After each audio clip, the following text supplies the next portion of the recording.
भाऊ नमस्कार. नमस्कार.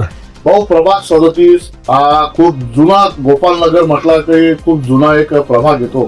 या प्रभागामध्ये आपण मागील काही वर्षापासून आपण इथे जनतेला म्हणजे समाजकार्याला सर्वांना तुम्ही साथ दिली. यंदाही आपल्याला भारतीय जनता पार्टीकडून उमेदवारी मिळत आहे अशी बहुतेक घोषणा झालेली पण आहे. काय सांगाल, इथं कार्य रखडलेले आहे आणि कोणते कामं रखडलेले जे आतापर्यंत व्हायचे आहे आणि ते करणार आहे आपण?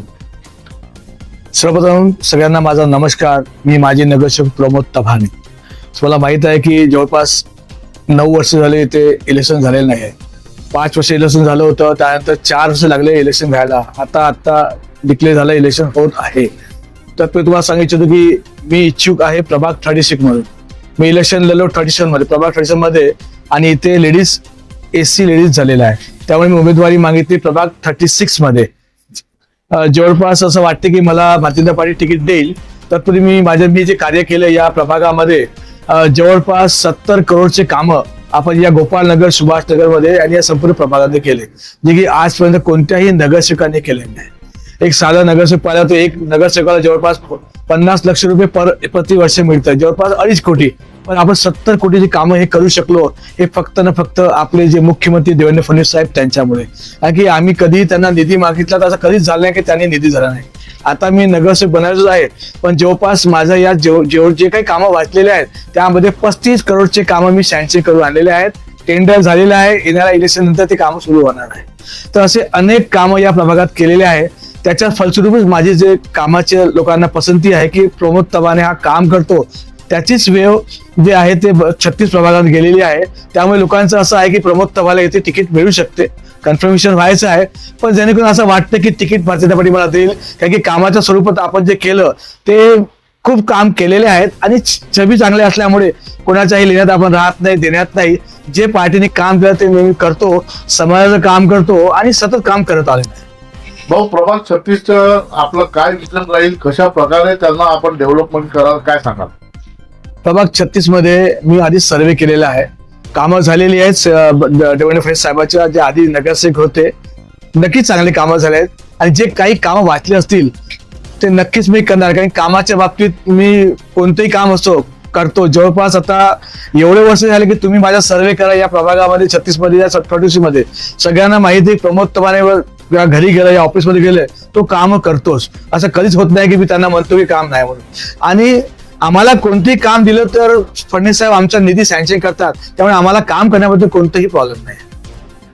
नवीन वेळ आहे, पुन्हा एकदा निवडणूक होत आहे, खूप वर्षांनी निवडणूक होत आहे. आपण केलेले जे काम आहे ते तर सगळीकडे दिसतच आहे, पण काय नेमकं नवीन विजन काय ठेवलेलं आहे समोर? यामध्ये काय झालं आहे, 5 वर्ष इलेक्शन झालं, त्यानंतर गॅप जवळपास या 22 फरवरीला जवळपास 4 वर्ष होते की इलेक्शन झालेलं नाही आहे. आता काय झालं, आधीची जनरेशन आणि नवीन जनरेशन आली, यामध्ये खूप गॅप झालेला आहे. आता पार्टीलाही तिकीट देईल पार्टी, त्याला खूप विचार करायला कोणाला तिकीट द्यायचं, कारण की नवीन जनरेशनला मेंटेन करायचं आहे आणि पुराणी जनरेशनला मेंटेन करायचं आहे. तर काही नवीन चेहरे सुद्धा त्यांना द्यावा लागतील यावेळेस, असं मला वाटते. आणि कामाचं स्वरूप असं आहे की तुम्हाला माहिती आहे आता सध्या इलेक्शन झालेलं आहे ग्रामीण मध्ये, नवीन चेहरे खूप दिलेले आहेत. ज्यालाही तिकीट दिले भारतीय जनता पार्टी तो निवडून आलाय नगर अध्यक्ष. आता तुम्हाला सांगतो 21 वर्षाचे नगरसेवक झालेले आहे, हे आजपर्यंत कधी झालं नाही. त्यामुळे असे नवीन पिढी काम करताय. आणि भारतीय जनता पार्टी आज तुम्हाला माहिती आहे आमचे मुख्यमंत्री देवेंद्र फडणवीस साहेबांनी आज संपूर्ण महाराष्ट्रामध्ये जो प्रचार केला, त्या प्रचारात तुम्ही नोटिंग केले असेल की त्यांनी कोणत्याही पार्टीबद्दल, अपक्ष पार्टीबद्दल जे विपक्ष आहे तर कधीही त्यांनी भाष्य केले नाही त्याच्या विरोधामध्ये. त्यांनी फक्त जो अजेंडा ठेवला तो विकासाचा अजेंडा ठेवला.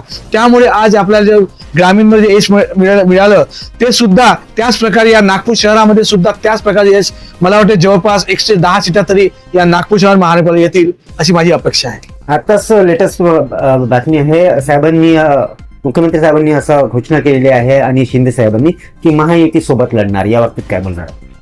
अरे कसं आहे, ते महायुतीबद्दल जे मोठे लोक आहेत तेच बोलतील, पण माझ्या मते नागपूरला जे शिंदे साहेबांचे अस्तित्व म्हणा या शिवसेनेचं तेवढं आहे, त्यांच्या फक्त 2 तिकीट होत्या शिवसेनेचा. राष्ट्रवादीच्या तुम्हाला माहिती आहे 1 किंवा 2 तिकीट होत्या. आणि या नागपूर शहरामध्ये भारतीय जनता पार्टीचं प्राबल्य आहे. त्यामुळे मला असं वाटतंय की काय होईल ते सांगता येत नाही, पण त्यांना युती झाली तर मला वाटत नाही की त्यांना जास्तीत जास्त जातील. कारण की भारतीय जनता पार्टीचे जे कार्यकर्ते आहेत या नागपूर शहरामध्ये सतत काम करतात आणि ही कार्यकर्त्याची निवडणूक आहे, यामध्ये आपण त्यांना वाव देणार नाही तर कसं होतं. तर प्रभाग क्रमांक 37 मध्ये आपण खूप जुने लोकनेते पुढे राहिलेले आहात आणि यंदाही आपण भाजपकडे आपली उमेदवारी मागितली आहे. आपली जी जनता चॅनलच्या माध्यमातून आपल्याला जे बघत आहे, आपली सुजाण जनता जी आहे, मतदार बंधू आहे, त्यांना काय प्रेमाचं आव्हान राहणार आहे? माझं सगळ्या नागरिकांना एक आव्हान आहे, या प्रभाग 68 मध्ये कधीही एवढं कामे झालेली नाही. आज जवळपास आपण 70-80 कोटी जे कामं केलेले आहे, त्यामुळे जनता खुश आहे. पण माझ्या सर्व नागरिकांना विनंती आहे की जेही नगरसेवक पार्टी देईल त्यांना जास्तीत जास्त मतांनी या प्रभाग 68 लोक निवडून देतील, अशीच त्यांना मी विनंती करतो. शेवटचा प्रश्न, निवडणुकीची वेळ आहे, आमिष देणे, वेगवेगळ्या प्रकारचे प्रकरण करणे, हे विरोधक खूप चांगल्या प्रकारे करतात. वोट चोरी झालं, असं झालं, तसं झालं, अशा प्रकारचे नॅरेटिव्ह सेट केले जातात. तर आपली जी सुजाण जनता आहे त्यांना काय प्रेमाचा एक संदेश राहणार? मी त्यांना सगळ्यांना सांगू इच्छितो की जेव्हा इलेक्शन येते तेव्हा ईव्हीएमचा मुद्दा येतो. आता मी हे मानतो की खूप जुनी यादी जी आहे आधी, त्याच्या डबल नावं आहेत, त्यामध्ये कोणी मृत्यू झाला त्याची नावं काढल्या गेलेली नाही आहे. त्यामुळे हे संपूर्ण यादी डिझॉल्व्ह करून नवीन यादी तयार करावं लागतं आणि मला वाटतं SIR सुरू सुद्धा आहे. पण सज्ञान इथले जे गोपालनगर निवासी आहेत, या प्रतापनगर निवासी आहेत, स्वामीनगर या सुभाषनगर, हे आता सज्ञान झालेले आहेत. त्यांना माहित आहे की कोणाला आम्ही दाखला वोट द्यायला पाहिजे आणि कोणाला नाही. लोक आजकाल आम्हीच घेतात, पण लोक शिकले सवरले आहेत. त्यांना माहित आहे की या डेव्हलपमेंट ज्या लोकांनी केलं त्यालाच वोट दिलं, जेणेकरून आपलं समोरचं फ्युचर डेव्हलप होईल आणि या प्रभागात जास्तीत जास्त काम करण्याचा प्रयत्न होईल.